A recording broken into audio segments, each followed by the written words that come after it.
Have you ever stopped to think about what truly drives your life? Not what you say drives you, not what you post or present to others, but what actually moves your decisions when no one is watching. In this chapter, Paul pulls back the curtain on his own life and reveals something deeply challenging. A life fully surrendered to purpose will always look different from a life built around comfort. Paul begins by speaking about freedom. He makes it clear that he is free, that he has rights, that he has authority, and yet, instead of clinging to those rights, he makes a choice that goes against human instinct. He chooses restraint. He chooses sacrifice. He chooses purpose over preference. This alone confronts the modern mindset that says freedom means doing whatever you want. Paul shows us that true freedom is the ability to lay something down willingly for the sake of something greater. He explains that he could have demanded support, recognition, and comfort, yet he refused to let anything interfere with the mission God had entrusted to him. Paul understood that when calling becomes secondary, compromise quietly takes over. So he guarded his heart fiercely, not because he feared people, but because he honored God. His life was not about extracting benefits from faith, but about giving himself fully to it. Then Paul makes one of the most powerful statements in the chapter. Although he was free, he made himself a servant to everyone. This is not weakness. This is strength under control. Paul knew that influence is not gained by elevating yourself above others, but by lowering yourself in love. He adapted his approach to reach different people, not to dilute truth, but to remove unnecessary obstacles. His methods were flexible, but his mission was immovable. This speaks loudly to our generation. Many want impact without inconvenience. They want purpose without pressure. But Paul teaches us that effective lives are not built by comfort. They are forged by intention. He did not wait for perfect conditions. He did not demand ideal environments. He stepped into discomfort so others could encounter hope. Paul's mindset forces us to ask hard questions. Are we more concerned with protecting our rights than fulfilling our calling? Are we more focused on what we deserve than on who we are called to serve? Paul shows us that when your life is centered on Christ, your personal comfort becomes secondary to eternal impact. As Paul continues, he shifts the focus toward motivation. He explains that he does what he does not for human reward, but because he is compelled by purpose. His obedience is not transactional. It is not based on applause or outcomes. It is rooted in faithfulness. Paul understood that calling is not something you turn on and off. It is something you live from. Then he introduces an image that instantly captures attention: the athlete. Everyone listening understood what discipline looked like in sports. Athletes trained with intensity, structure, and focus. They did not stumble into victory. They did not drift into strength. Every movement had purpose. Every habit had direction. Paul uses this image to show that spiritual growth demands the same seriousness.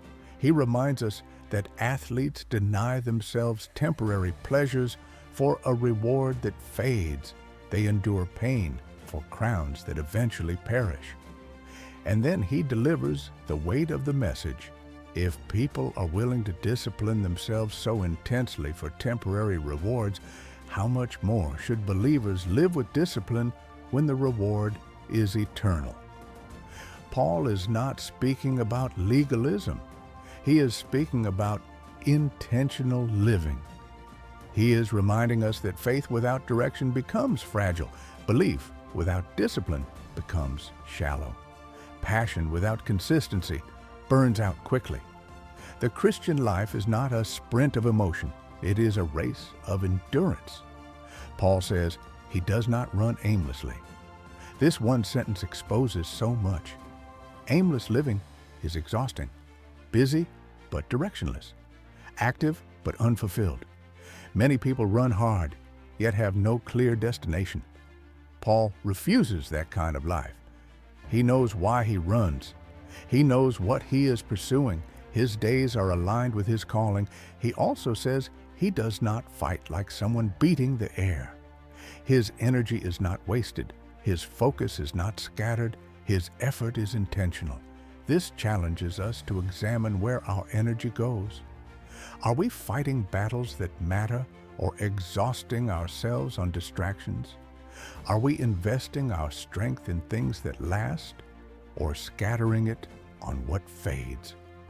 Paul then makes a statement that feels uncomfortable to modern ears. He says he disciplines his body and brings it under control, not because the body is evil, but because unchecked desires will eventually take control. Paul understood that leadership of self is foundational to spiritual maturity. If you cannot lead your own appetites, emotions, and impulses, they will eventually lead you. This is not about punishment. It is about alignment. Paul brings his life into submission so that nothing disqualifies him from the race. He wants his life and message to match. He does not want to speak truth publicly while living in contradiction privately. This is integrity in motion, and this is where the chapter becomes deeply personal. Paul admits a holy concern, not fear, but reverence. He does not want to preach to others and neglect his own soul. He understands that influence without intimacy leads to emptiness. Ministry without discipline leads to burnout.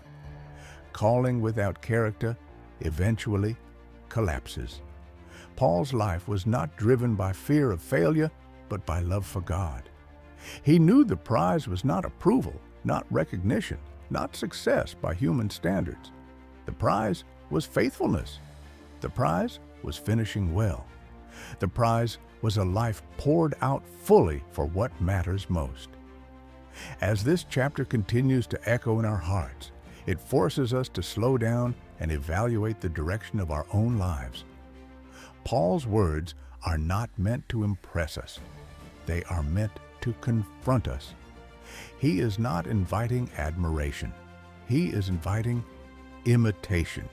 His life stands as evidence that purpose demands focus and calling demands discipline. Paul understood something that many people never fully grasp. You can be saved and still live distracted. You can believe and still live aimlessly. Faith opens the door, but discipline determines direction. This is why Paul refused to drift. He refused to let comfort slowly replace conviction. He knew that spiritual drift rarely happens suddenly. It happens quietly, through neglect. This chapter challenges the idea that passion alone is enough. Passion is powerful, but without structure it fades. Emotion can spark a moment, but discipline sustains a lifetime. Paul did not rely on feelings to carry him forward. He built habits, rhythms, and decisions that aligned with his calling, even when emotion was absent. He also shows us that self-control is not restriction. It is liberation. When you master your impulses, you gain clarity. When you discipline your desires, you gain freedom. Paul's discipline was not about denying life. It was about choosing the right life. This speaks deeply to a culture overwhelmed by excess, noise, and constant stimulation. Many people are exhausted not because they are doing too much for God, but because they are doing too much without direction. Paul's life was full but not chaotic, intense but not scattered, focused but not rigid. Everything served a purpose.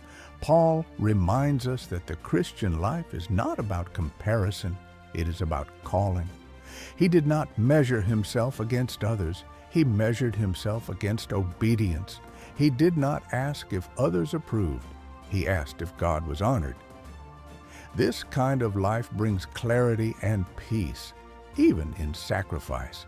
The imagery of the race becomes even more powerful when we realize that Paul is not competing against others.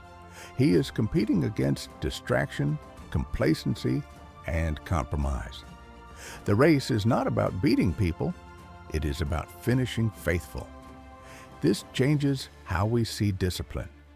Discipline is not punishment, it is preparation. It prepares your heart to endure difficulty. It prepares your spirit to resist temptation.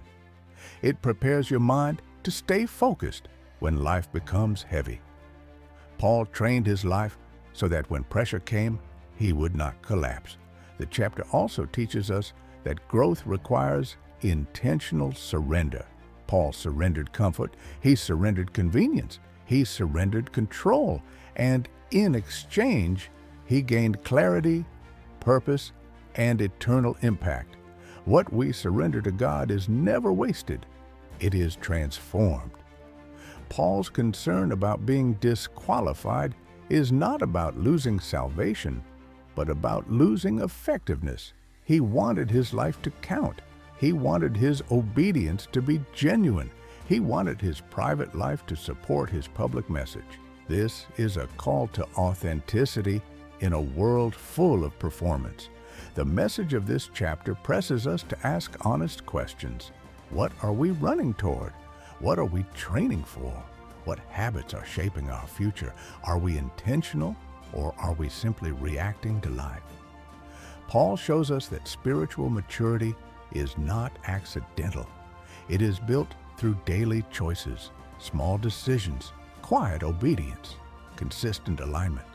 This is not glamorous, but it is powerful. This is where lasting transformation happens. The beauty of Paul's life is that his discipline was fueled by love, not fear. He loved Christ, he loved people, he loved the mission. And love gave him endurance. Love gave him focus. Love gave him the strength to keep running when the road was long. This chapter ultimately invites us into a deeper way of living, a way marked by intention instead of impulse, purpose instead of pressure, faithfulness instead of fame. It calls us to stop running aimlessly and start running with clarity. The race Paul describes is not easy, but it is worth it. The discipline may be uncomfortable, but the reward is eternal. The sacrifice may be costly, but the impact is lasting. So let this message settle deeply in your heart. Train your life, guard your focus, align your habits, run with purpose.